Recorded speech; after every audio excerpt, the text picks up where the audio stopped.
सत्संग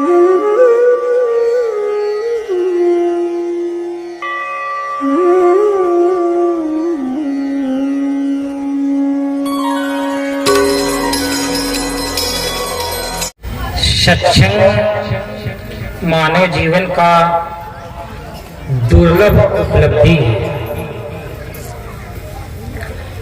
एक बात कहूँगा और वो बात थोड़ी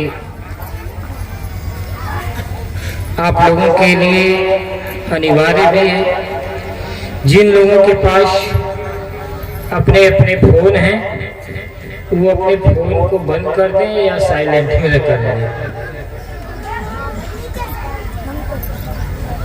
क्योंकि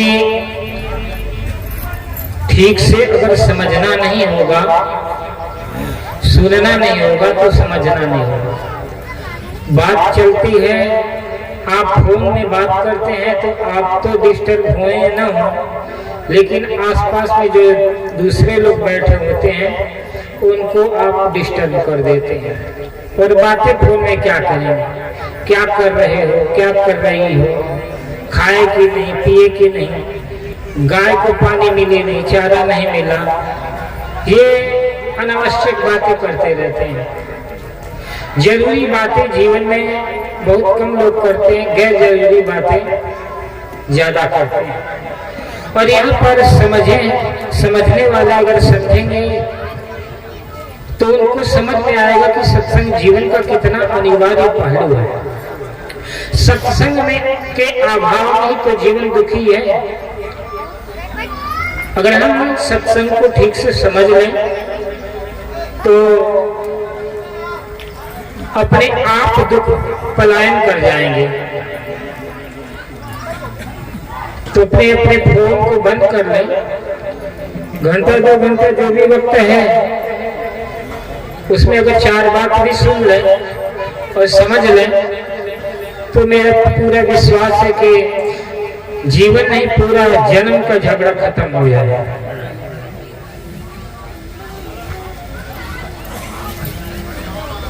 कबीर को सुने और हम कबीर वर्ड की स्थापना ही इस मकसद से किए, लेकिन कबीर ही हमारे लिए अनिवार्य क्यों है? हमारे लिए तो सभी अनिवार्य है, पर कबीर के अंदर कुछ विशेषता है, कुछ अनूठापन है, कुछ नयापन है जो औरों में नहीं है। बहुत बढ़िया। बुद्ध में भी कुछ है, कबीर में भी है, नानक में भी है, लेकिन कबीर बहुत अद्वितीय हैं, अनूठे हैं, बड़े प्यारे हैं। कबीर के उन पदों में अगर हम उतरना शुरू करें तो चंद्रमा की शीतलता फीकी पड़ जाएगी और पानी की प्यास भी मिटने लगेगी। प्यासे होंगे, पानी की मांग होगी, कंठ सूख रहे होंगे, और अगर कबीर में उतरना शुरू करेंगे तो प्यास बुझ जाएगी।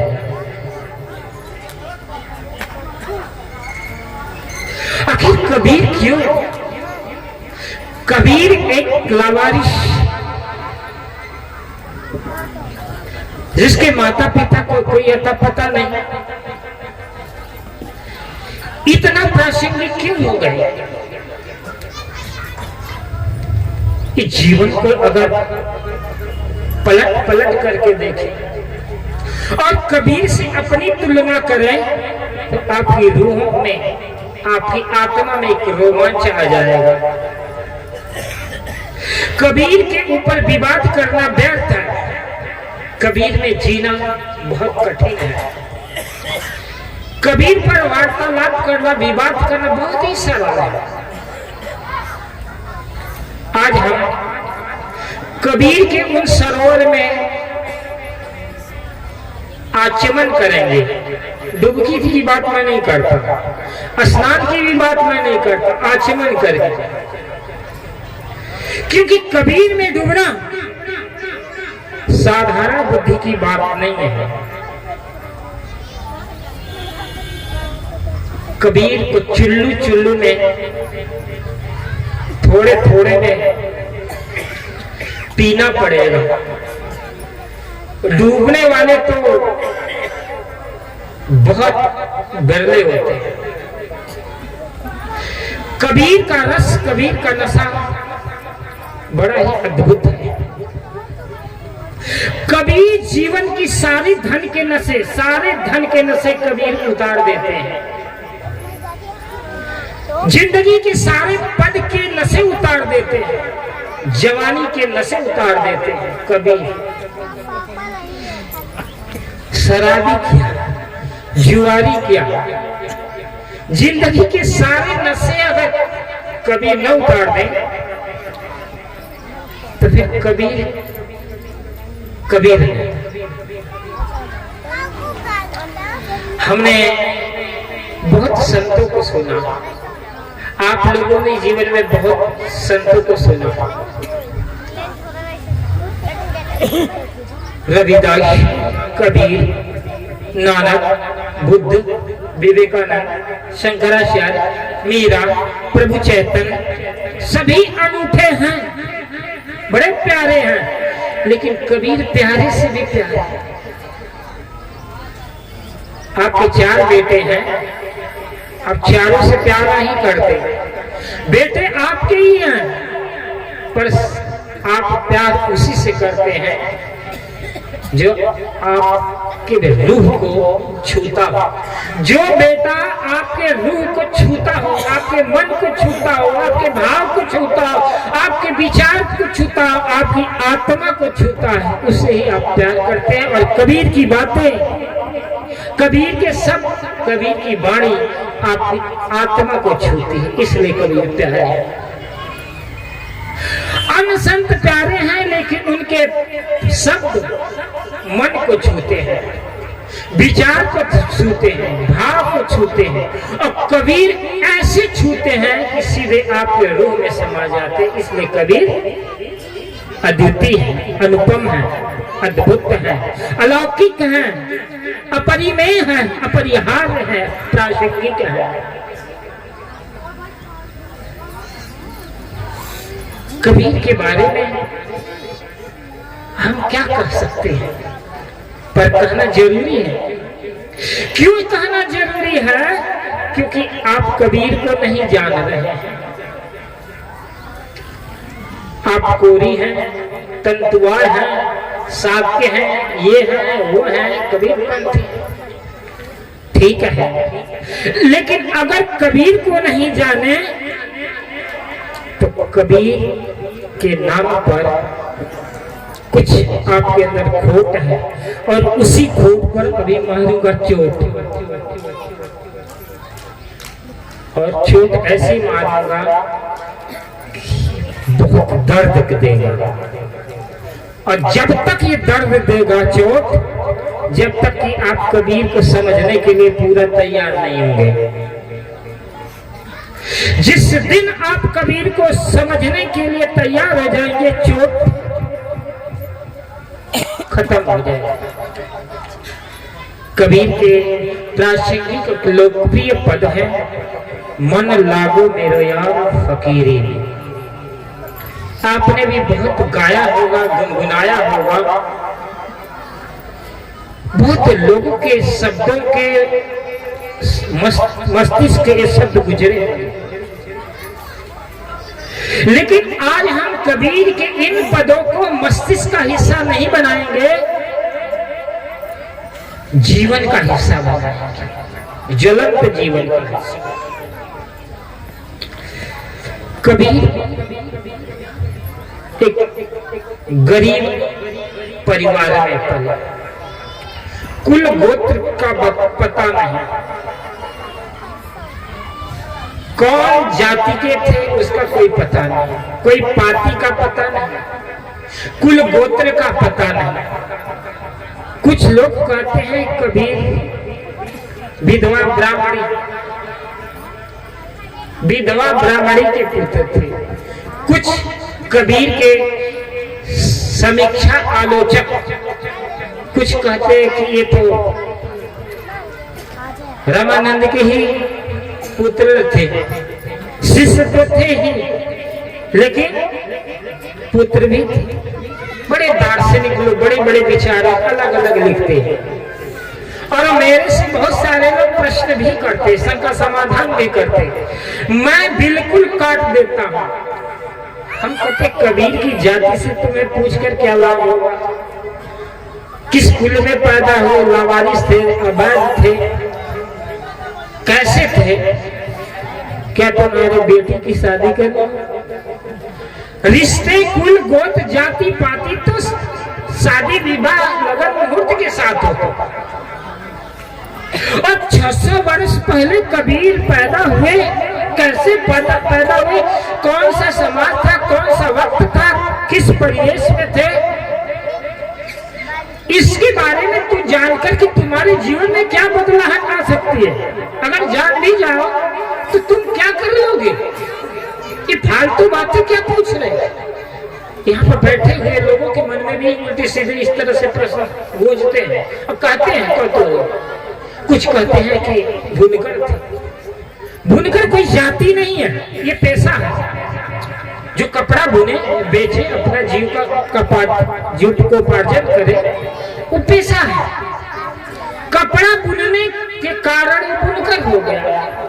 धोबी कपड़ा धोता है, धोबी हो गया, उसका काम था। ये आदमी कितना सड़ियल दिमाग का है, व्यवसाय को जाति से जोड़ करके इतना चिपक गया कि मानवता की, इंसानियत की परिभाषा ही भूल गई। मनुष्य क्या है? What is human? मनुष्य कौन है? मनुष्यता की परिभाषा भूल गया। जो मनुष्यता की परिभाषा भूल जाएगा उसको कभी पता चलेगा धर्म क्या होता है। जो मनुष्यता की परिभाषा नहीं सीखेगा जीवन में, वो धर्म की परिभाषा कभी सीख ही नहीं सकता। यही हमारी मूल में भूल है। हम पेशे को जाति से और जाति को धर्म से देख करके हम धर्म के वास्तविक स्वरूप से भटक चुके हैं। और यही से संस्कार, सभ्यता, नैतिकता, शिष्टाचार और समाज का हम गला घोट करके मानवता को रक्त रंजित कर रहे हैं। आज जितना धन राजपाट सत्ता के लिए लड़ाई नहीं लड़ी जा रही है, उतना धन के नाम से खून और रक्तपात किया जा रहा है, लड़ाइयां हो रहा है, द्वेष हो रहा है, झगड़ा हो रहा है, फसाद हो रहा है धर्म के नाम पर।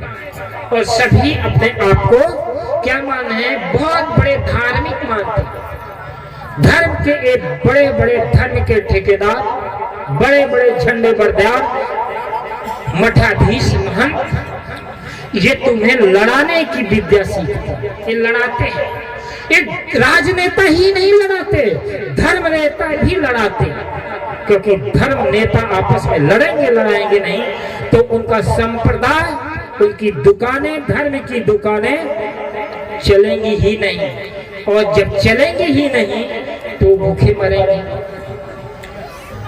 कबीर के मानव धर्म को नई चेतना, नई रोशनी, नए आलोक कबीर के पंक्तियों ने दी।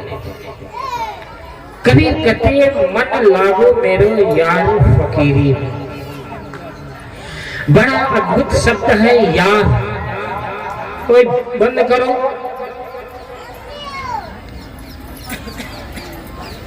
यार किसको कहते हैं? दोस्त को यार कहते हैं। और एक जो अवैध संबंध करती हैं औरतें, लड़कियां, आज बहुत लड़कियां बॉयफ्रेंड बना रहे हैं और लड़के बहुत गर्लफ्रेंड बना रहे हैं। इस संस्कृत और सभ्यता की सबसे बड़ी नाकामी है, क्योंकि धर्म के स्वरूप को इन लोगों ने बिगाड़ रखा है। कि मॉडर्न कल्चर, मॉडर्न एजुकेशन, ये हमारी जीवन की मौलिक परंपरा, विवाह परंपरा, स्वयंवर परंपरा को कलंकित कर दिया। पहले तो आयोजन होता स्वयंवर का, राजा महाराजा या माँ बाप से पत्नी लड़की को एक अधिकार दिया जाता था कि अपने बड़ को चुने, यानी स्वयं बड़। आज जो है माता पिता को पता ही नहीं, लड़की पढ़ ही रही है स्कूल में कॉलेज में, अपना बड़ चुन रही है, बड़ चुन ले रही है, बॉयफ्रेंड चुन रही है। अब बताइए ये कहाँ का समाज? शिक्षा में भूल हो रही है, कहीं हमारे में चूक हो रही है। माता पिता ही भूल कर रहे हैं, लड़के लड़कियां ही गड़बड़ नहीं है। हम अपने बेटा बेटी को स्वच्छंद अधिकार दे रहे हैं। अधिकार देना भी जरूरी है, लेकिन अधिकार तब दीजिए जब आपका बच्चा संस्कारी है। कबीर कहते हैं, मन लागो मेरो यार फकीरी में, जो सुख पायो राम भजन में, वो सुख नाही अमीरी में। भला बुरा सबकी सुन लीजिए, कर गुजरान गरीबी में। प्रेम नगर में रहने आई न्याय, प्रेम की बात करें, प्रेम नगर में रहने हमारी भलियाई सबोरी में। हाथ में कुड़ी बगल में सोटा, चारों दिशा जगीरी में।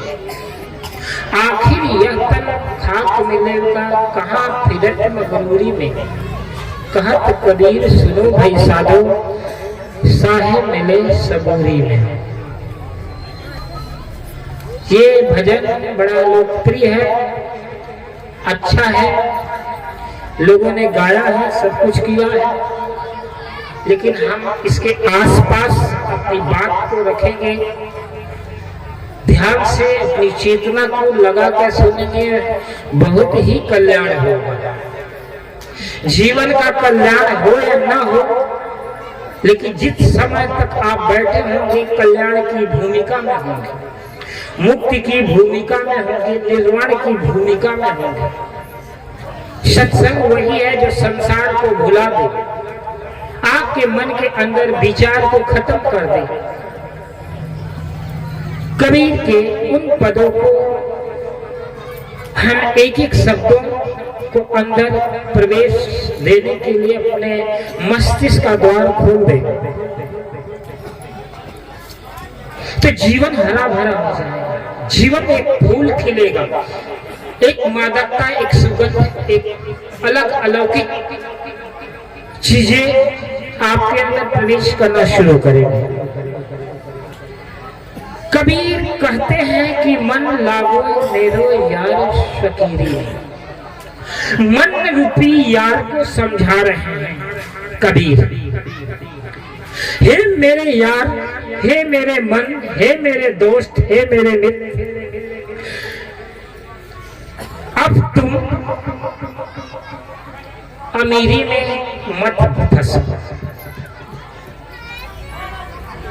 और दुनिया का प्रत्येक व्यक्ति से अगर हम पूछें कि किस व्यक्ति को गरीबी प्रिय है, तो कोई भी व्यक्ति ये नहीं चाहेगा। धनवान से धनवान व्यक्ति से अगर पूछा जाए कि क्या तुमको गरीबी प्रिय है, या गरीब से गरीब व्यक्ति से पूछे, इस धरती पर कोई भी एक इंसान नहीं है जो कि गरीब होना पसंद करेगा। क्या कोई एक ऐसा व्यक्ति है इस भूतल पर कि गरीब होना पसंद करेगा? इस पर दार्शनिक समीक्षा है, एक दर्शन है, क्योंकि जीवन और मृत्यु के बीच जो जीवन काल है वह आपका बहुत वर्तमान जीवन बहुत ही अद्भुत है। और इन बातों की कड़ियों को आपके जीवन की परतों पर ऐसा बिछाया जाएगा जिस तरह से बाबा विश्वनाथ के गुंबज पर सोने की परत बिछाई गई है। मन रूपी मंदिर में आप देखते हैं बड़े बड़े मंदिरों पर स्वर्ण कलश बैठाए जाते हैं। और स्वर्ण कलश क्यों बैठाए जाते हैं, इसका रीजन जानते हैं? मैं दार्शनिक विषयों में चल रहे हैं। मंदिर भी विरोध नहीं है, मस्जिद भी विरोध नहीं है, क्योंकि विरोध तो केवल पाखंड पर मेरा है। मस्जिद में क्यों नमाज किया जाता उसका भी दार्शनिक विश्लेषण है, और मंदिर में पूजा क्यों किया जाता उसका भी दार्शनिक अर्थ है। लेकिन हम न जान करके हम सब चीज को एक अलग दिशा में ले जाते हैं। पर कबीर की समीक्षात्मक, हमने बोला वैज्ञानिक अर्थ, कबीर को साथ साथ लेकर के उन चीजों को भी हम समीक्षा करेंगे जीवन में कि आखिर उसका कारण क्या है। स्वर्ण कलश, सोने की धातु के अंदर सबसे ज्यादा क्या होता है, कॉस्मिक एनर्जी ग्रहण करने की क्षमता होती है। कॉस्मिक एनर्जी, विश्व एनर्जी। सोना क्यों पहले प्राचीन काल में सोना आभूषण धारण किया जाता, क्योंकि शरीर में स्वर्ण भस्म एक ऐसा भस्म है जो कि आपके अंदर बुद्धि, बल और वीर, अगर आप मंद बुद्धि के हैं तो रोज स्वर्ण भस्म खाइए, आपका माइंड विकसित होगा।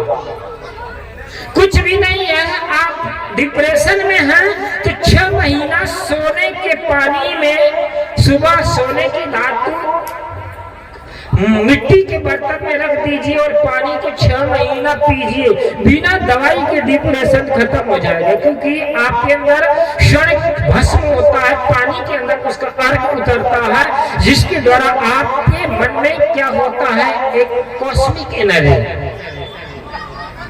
कॉस्मिक एनर्जी क्या होती है, जो ब्रह्मांड है, जो हमारा मस्तिष्क है, जो ब्रह्मांड का उत्तरी ध्रुव है, वह उसके अंदर पूरे ब्रह्मांड का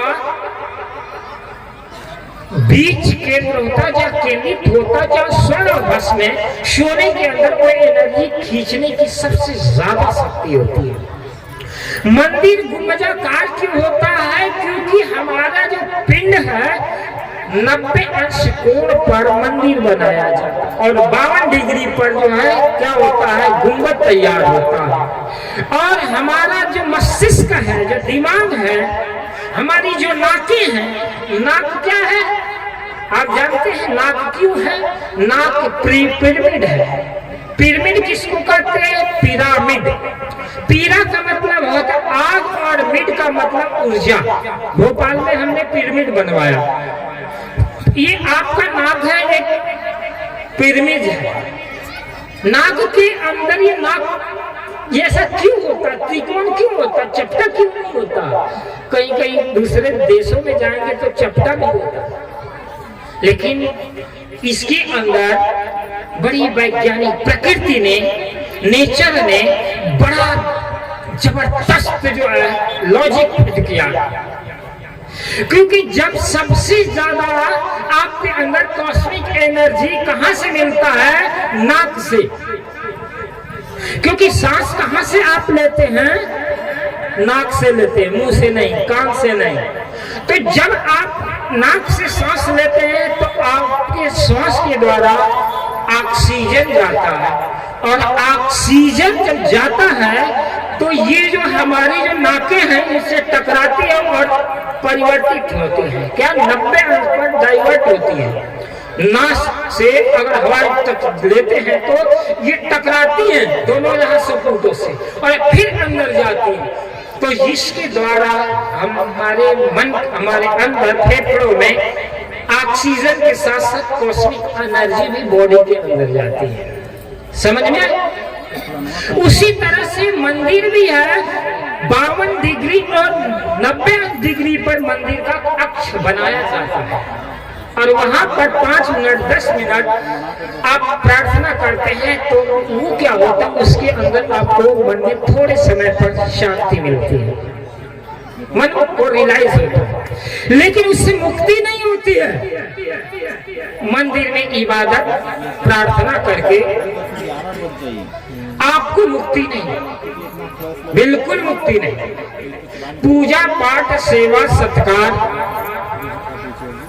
आप अपने द्वारा बनाई हुई मूर्तियों से करके अभिष्ट की कामना करेंगे तो बिल्कुल नहीं। मुक्ति केवल ज्ञान वैराग्य से होता, भक्ति से नहीं।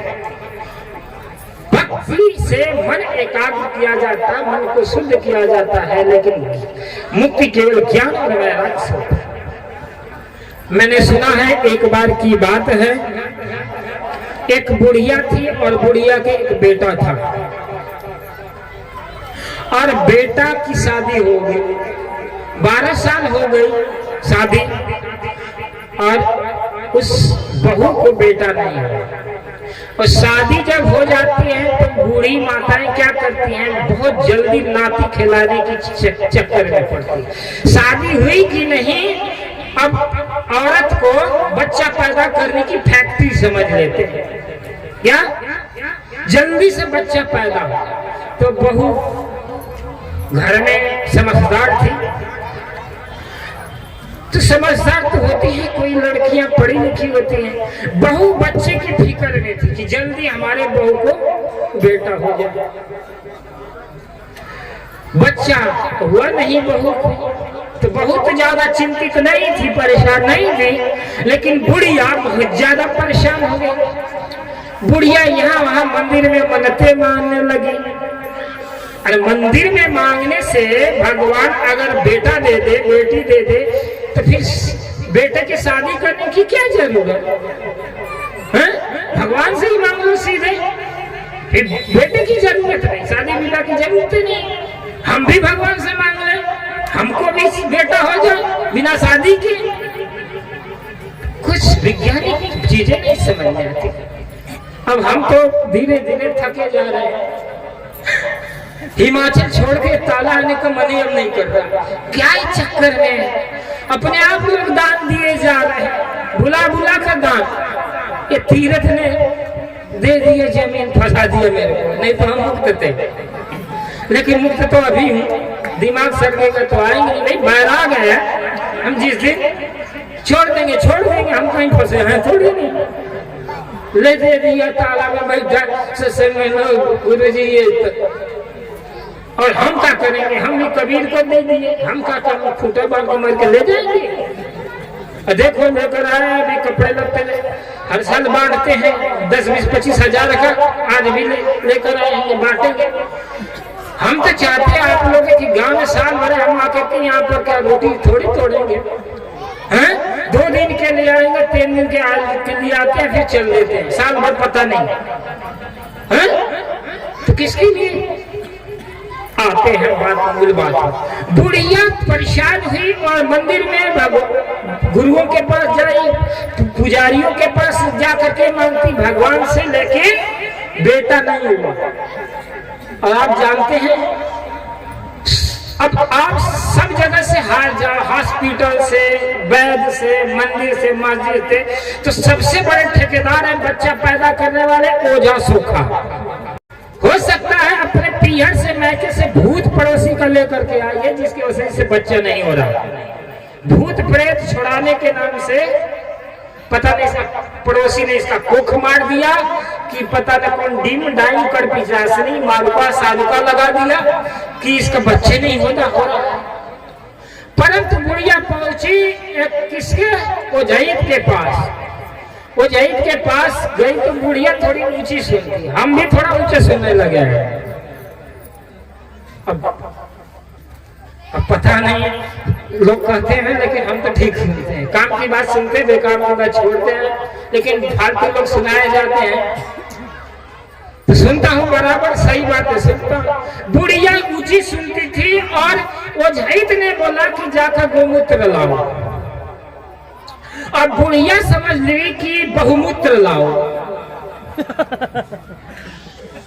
गोमूत्र ओझा बोला और बुढ़िया सुन गई बहुमूत्र लाओ, यानी बहू का पेशाब लाओ। गई अपनी बहू के पास, बोला भाई वो पुजारी जी, ओझा जी, तुम्हारा बहुमूत्र मांग रहे हैं। बहू मतलब बहू, पतोहू। बोले हे बहू, बहुमूत्र मांगे। बहू ने क्या की, गई बाथरूम में और खूब बहुत सारे पेशाब करके लाकर सास को दे दी। बहुमूत्र ला दी, पेशाब टेस्ट करने के लिए जाते हैं, हंसने की क्या बात है, जाते हैं टेस्ट करें पेशाब पेशाब करने टट्टी टेस्ट करने वाले रोग व्याध हो जाते हैं, टेस्ट तो होता ही नहीं। तो बहुत सारे मूत्र ला करके दे दी कटोरे में, बुढ़िया गई और को थमा दी बहुमूत्र। उसने उस मूत्र को लेकर के सोचा गौमूत्र है, वह मंत्र पढ़ा। मंत्र पढ़ने के बाद फुसफुसाया, कुछ गोमाता का नमन किया, हे माता प्रणाम किया, और प्रणाम करके कुछ तो गोमूत्र पंचामृत करके खुद पी लिया। कुछ जो आसपास के लोगों को छिड़का शुद्ध करने के लिए। अब देखो बहू का मूत्र, बहुमूत्र और गोमूत्र ला करके दे दी। अब वो तो ओझाई वो खुद पिया, क्योंकि उसके ऊपर देवता सवार था। देवता ओझाई के ऊपर काली दुर्गा देवता कितने चढ़ जाते हैं। अब वो मंत्र फुसफुसाया, मंत्र पढ़ने के बाद में खुद पिया, आचमन किया और दूसरे पर छिड़का। अपने उस गुड़िया को बोले कि तू भी पी ले, उसको भी पिला दिया। और वो पूरे बड़े भाव से प्यार से अपनी बहू के सामने ले गई, बोले बेटी ये ले, पुजारी जी ने ओझैत ने जो है अभिमंत्रित करके देवता का प्रसाद दिया है, इसको पी ले और तुमको बच्चा पैदा हो जाए। बहू का जब दिमाग ठनका, बोला सासू माँ मैं ये नहीं पीऊंगी। उसने मेरी ही पेशाब ये किससे कौन सी चीज है। अब वो गई, फिर गई ओझैत के पास उस मूत्र को लेकर के, बोला ये बोल रही है मेरी बहू कि मैं अपना मूत्र नहीं पीऊंगी, ये मेरा ही मूत्र है, मैं क्यों पीऊंगा, बच्चा हो या ना हो, मैं ये पेशाब अपनी नहीं पी सकती। वो फेंक। अब जैसे ही ओझैत सुना कि ये बहू ने पेशाब दे दिया, बोला दत्तनी की ये बहू का मूत्र, बोला हम तो समझेगा गौमूत्र है और ये ला दी तुम बहुमूत्र। ये तो तुमने पूरे हमें भ्रष्ट कर दी, पूरा पवित्र कर दी, यहाँ के लोगों को पवित्र कर। अब नंबर आई बुढ़िया का। बुढ़िया ने उठाया चप्पल और उसको पीटना शुरू किया। नालायक कहा, तेरे ऊपर जो देवता सवार है वो देवता को पता नहीं चला है कि ये गोमूत्र है कि बहू का मूत्र है। तुम अपने आप अपवित्र हुए, भ्रष्ट हुए, मेरे को भी भ्रष्ट किए, यहाँ के लोगों को भी भ्रष्ट किए। तो लॉजिक, दुनिया भर का मूत्र पिला दिया। हाँ? मन लागो मेरे यार फकीरी में। अब जब फकीरी में मन लगेगा तो फिर मुंह दूध पीना छोड़ देगा, बिना विचारे यही सब कुछ पीना खाना पीना पड़ता है। कबीर कहते हैं मन लागो मेरो यार फकीरी में, जो सुख पायो राम भगत ने, सो सुख नहीं अमीरी। बड़ा प्यारा शब्द है। राम भजन में जो सुख है वो न अमीरी में है न जागीरी में है। जागीर मिल जाए, पैसे मिल जाए, राज सत्ता मिला, वैभव मिला, कबीर कहते हैं इसमें मजा नहीं है। लेकिन अमीरी और गरीबी के बीच में फकीरी है, कबीर खड़ा है। कबीर ना अमीरी की बात कर रहे हैं ना गरीबी की बात कर रहे हैं, कबीर कहते हैं फकीरी की बात। और जिस दिन फकीर हुए उसी दिन राम भजन शुरू हो जाए। जिस दिन फकीरी शुरू होगी, राम आपके जीवन में आना शुरू हो जाए। राम जब आना, राम का पदार्पण होगा तो अमीरी और गरीबी सब पलायन करने चली जाए। सब गरीबी और अमीरी सब मिटने लगी। अब राम क्या है, राम भजन की क्या विशेषता है, कबीर का राम क्या है, इस दर्शन को बड़े बारीकी से समझें। राम की तो बड़ी विशेषता बताई गई है। कहते हैं कि राम से ज्यादा राम के नाम में ताकत है, ऊर्जा है। दो अक्षर का जो नाम है वो क्या है? राम का नाम। आखिर कबीर ने राम भजन का ही शब्द क्यों चुना? इसका अभिप्राय क्या है? राम दो अक्षर का सबसे छोटा और बहुत प्यारा शब्द है, और ज्ञान भी दो अक्षर का है, धर्म भी दो अक्षर का है, सत्य भी दो अक्षर का है। राम भजन कब शुरू होता है? जिस दिन आप अमीरी और गरीबी की चिंता मिटा देते हैं, उस दिन राम भजन। और कबीर कहते हैं जो सुख पायो राम भजन में, सो सुख नहीं अमीरी में। क्योंकि संसार में की जो अमीरी है वो अनित्य है, नाशवान है, बदल जाने वाला है। और राम की ठीक ठीक भक्ति मीरा ने, प्रभु चैतन्य ने समझा, परंतु राम की भक्ति उन्होंने की। और कबीर के जो पदों में है वो कहते हैं, हे मेरे मन रूपी यार, तुम पहले फकीर हो। और कहा जाता है कि जब राम मन के अंदर फकीरी आ जाती है तो कहते हैं, ई मन तो शीतल भया जैसे गंगा नीर, पाछे पाछे हरि भिगे कहत कबीर कबीर। जब मन फकीर हो जाता है तो राम को नहीं भजना पड़ता है, राम खुद ही हमें भजने लगते हैं। और जब राम भजने लगते हैं तो हम विश्राम को प्राप्त हो जाते हैं, हम मुक्त अवस्था को प्राप्त हो जाते हैं। इन दोनों शब्दों को पलट करके दो तरफ से देखें। एक है कि हम भजन करते हैं, और एक परिदृश्य जीवन में आता है कि हम राम को नहीं भजते हैं, हम किसी को भजते नहीं है, हमें राम खुद भजता है। ये विषय कबीर ने समझा, बुद्ध ने समझा। पहले आपको मन को कुटस्थ करना होता, मन को बस में करना होता है। मन को बस में करने के लिए ज्ञानियों ने, ध्यानियों ने एक विषय दिया। भगवान बुद्ध ने कोई विषय नहीं दिया। भगवान बुद्ध ने नैसर्गिक ध्यान की पद्धति दी, आनापान सति योग। और उसके साथ साथ परम ध्यान की अनुभूति, जिसको भगवान बुद्ध ने विपश्यना किया। विपश्यना का साधक मैं खुद उस चीज को बहुत गहराई से जिया।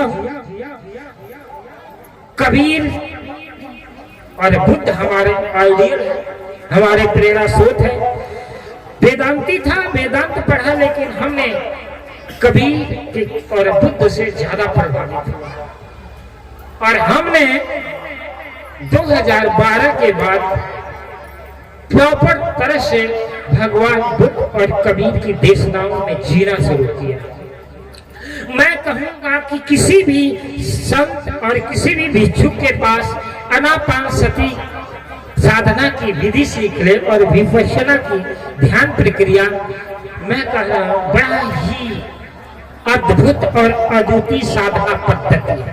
पूरे संपूर्ण विश्व में अगर साधना की गंभीरता प्राप्त करना, आत्मा की अनुभूति प्राप्त करना है तो सती, संवेदना, संप्रज्ञान और क्षमता, यही चार बातें आपके जीवन में मुक्ति दिला सकती हैं। अदरवाइज आप किसी भी ज्ञान ध्यान की प्रक्रिया से जुड़े मुक्त नहीं देता है। यहाँ पर बैठे हुए बहुत सारे धनपति बैठे हैं, उनके पास 16 एकड़ जमीन भी है, लाख करोड़ रुपए भी हैं, खूब अच्छे घर मकान भी बनाए हैं, लेकिन तुम्हारे घर मकान जमीन जायदाद मौत ऐसे निचोड़ देगी, मौत ऐसे सरका देगी जिसे ताश के पत्ते की तरह तुम्हारी गड्डी की गड्डी रुपए बैंक में धराशायी हो जाएंगे, उड़ जाएंगे। मैंने सुना है, एक बार की बात है, एक बनिया था और वही ये जिनका उसके 4 बेटे थे। जरा ध्यान सुनो, ये कथाएं हमें जीवन को इस दिशा की तरफ ले जाती हैं जिसके द्वारा जो क्लिष्ट बातें हैं, जो हमारे समझ में नहीं आती हैं, उन कथाओं के माध्यम से बातों को सरल करके ठीक ढंग से समझाया जा सकता है। हम कथाएं इसलिए कहते हैं कि उन बातों से आपकी बात को, हम अपनी बात को सरलतम ढंग से समझा सकें। अगर बातें समझ में आती, कथा करने की कोई जरूरत नहीं। तो बनिया था, बड़ा धनवान था, उसके पास 4-5 हवेली थी, बड़ी हवेली थी, 4 बेटे थे, बड़ा बिजनेस था। मरघट तक भी नहीं सीख सकते और मरघट तो जा ही रहे। तो बनिया था, बताओ समय बताओ, अभी नहीं 10 बजे 10 मिनट, हमने 10 बजे, हमने 10 बजे भी बोल दो बाबा कोई बुरहान पुरान था। चलो तो बनिया था, बनिया क्या किया, अपने 4 बेटों को बुलाया, मरने का समय आ गया, लेकिन वो आंख से दिखाई नहीं देता था, आंख से नहीं दिखाई देता था। जब आंख से नहीं दिखाता है तो उसका एक मित्र उसके पास आता था, धर्म बंधु। वो बोला कि भाई ऐसा करो कि फला जगह है, बड़ा आपका ऑपरेशन है, वहां ऑपरेशन करवा लो, और ऑपरेशन करवाने से क्या होगा, तुम्हारी आंखों को ज्योति मिल जाएगी, आंखें ठीक हो जाएगी। जब तक उसने बोला, देख 4 मेरे बेटे, 4 मेरी बहुएं, मेरी बीबी जिंदा है, 9 आंखें, ठीक है, 4 दूनी 8, 8 दूनी 16, बोले मेरे पास तो 17 18 आंखें। हम जो है अपनी बहू, अपने बेटे, अपनी बीबी की आंखों से जी लेंगे, सब कुछ तो वही करने वाला। वो जो उसका मित्र था बोला, नहीं ऐसा करो, तुम आंख बनवा दो। बोला खामखा पैसा क्यों बर्बाद करना, जाएंगे हॉस्पिटल में इलाज करेंगे, 25-50 हजार रुपया लेगा। अरे काम तो चल ही रहा है, रोटी पानी चाहिए मेरे को, सब बैठे बैठे मिल रहा। उसने अपने मित्र की बात नहीं मानी। संयोग से उसके हवेली में एक किसी बिजली के करंट से सर्किट से शॉर्ट की और मकान में आग लग गई। आग लगने से वो 4 बहुए, 4 बेटे, पत्नी, जो मकान में मूल्यवान हीरे जवाहरात, बड़े बड़े फर्नीचर, बड़े बड़े जो गोदरेज की अलमारी, अच्छे अच्छे कपड़े, सब निकाल कर बचाने लगे। क्या करने लगे, मूल्यवान कीमती फ्रिज है, कूलर है, वॉशिंग मशीन है, मिक्सी मशीन है, सब कुछ निकाल कर बाहर सुरक्षित रखने लगे। और जैसे जैसे आग बढ़ने लगी, लपटें आने लगी, अब ऐसा हुआ कि सभी मकान से बाहर आ गए और मकान से बाहर आकर के गणित लगाने लगे कि हे भाई देखो, अब कोई सामान तो, कीमती सामान तो नहीं छूटी। तो सभी ने देखने लगे, नहीं फ्रिज, कूलर, सब कुछ महंगी वस्तुएं आ गई बाहर। बाद में अपने गिनती करने लगे कि हम सब उस हवेली से बाहर तो आ गए। तो सब गणित लगाए तो बहू भी 4 बाहर थी, वो बेटे भी 4 थे, बुढ़िया भी आ गई थी। संयोग से वो अंधेरा बूढ़ा उसी मकान में रह गया। तब तक हवेली चारों तरफ से अपनी आग की लपटों में क्या कर ली, गिरफ्त में ले ली। अब बूढ़ा जो आंख का अंधा इधर भाग रहा, उधर भाग रहा है, लपटे उसको पकड़ रही है, और 4 बेटे, 4 बहुएं और उसकी खुद की पत्नी उसको बचा नहीं पाए, क्योंकि बचाने जाए तो स्वयं मौत आग में जल करके स्वाहा हो जाए। वो बूढ़ा आंख से अंधा जो कुछ महीनों पहले उसका मित्र बोल रहा था कि तुम अपनी आंखों का इलाज करवा लो। 2 महीने के बाद आग लगी और जीवित जल करके सुहा हो गया। कबीर साहब ने कहा, ये जग जलते देखिया अपनी अपनी आग। इस संसार में सभी आदमी राग द्वेष क्रोध काम वासना के आग में जल रहे हैं। जो बातें कही आंखों देखी बात, आंखें 2 हैं। हम बाहर की आंखों से बाहर की वस्तु देते हैं, लेकिन जो सूक्ष्म विषय है, जो हमारे साथ 24 घंटा संवेदनाएं चल रही हैं, वासना उठ रही है, संवेदना उठती है, क्रोध उठता, संवेदनाएं उठते हैं, लोभ उठती है, संवेदनाएं उठती हैं। इन संवेदनाओं में जिस दिन जीना शुरू करेंगे, उस दिन आप सारे धन दौलत गरीबी अमीरी से ऊपर उठने लगे। जैसे दूध को हम मथने लगते हैं मथानी से, तो धीरे धीरे दूध मथते मथते क्या होता है, जो उसका सार ऊपर आने लगता है। उसी तरह से आनापानसति योग के द्वारा मन को एकाग्र करें और विपස්සना के द्वारा ये 4 बातें सति, संप्रज्ञान, संवेदना और क्षमता को स्थापित करके अपने आप को पूर्ण रूप से अनित्य अनुभवों को, अनित्य संसार से अनुभव करते नित्य जगत सत्य पर ध्रुव सत्य आत्मा तक यात्रा करें। यही तो कबीर भी बता रहे कि ये मन शीतल, ये मन जो शीतल जैसी गंगा, ज्ञान ही गंगा है।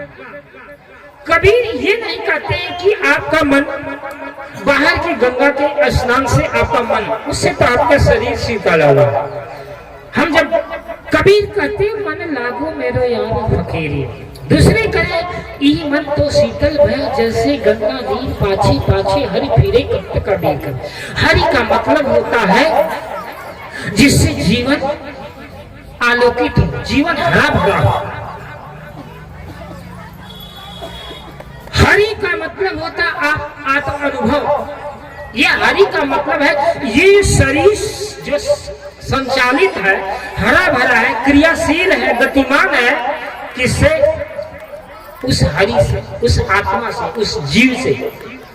अगर जीव निकल जाए तो ये शरीर क्या होता है? क्रियाशील नहीं है, डेड बॉडी हो जाएगा और इसका मूल्य भी नहीं रहेगा।